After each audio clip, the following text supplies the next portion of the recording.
د افغانستان اسلامي امارت د اسرائیلو د حملې پلان ناکام کړ.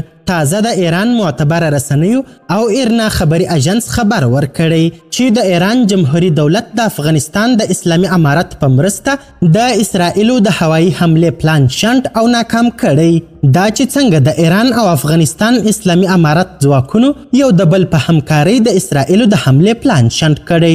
اسلامي امارت کوم ستر کار وکړ او حقیقت څه دی؟ بشپړ حال را سره هم د غروانو ویډیو کې کتلی سئ. سلامونه قدرمنو لیدونکو، مشال پریس یوټیوب چینل ته مو هرکلی کوم. ایران وایي د افغانستان په همکارۍ د اسرائیل د حملې پلان ناکام کړی. ایرانی چارواکي وایي چې د افغانستان د اسلامي امارت د امنیتي ځواکونو په مرسته د اسرائیل د بي پیلوټه الوتکو د بریدونو دسیسه ناکامه کړې ده.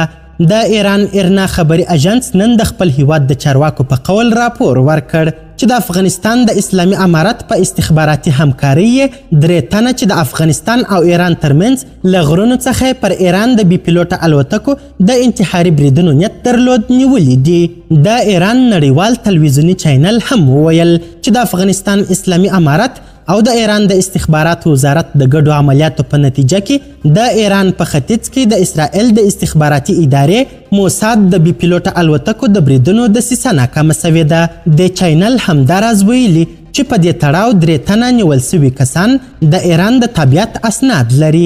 چینل همدا راز وایي چې د کسانو د افغانستان له پولې په ایران کې د بي پیلوټه الوتکو د حملو پلان درلود. د افغانستان د اسلامي امارت حکومت تر اوسه پورې په دې اړه څه نه دي ویلي.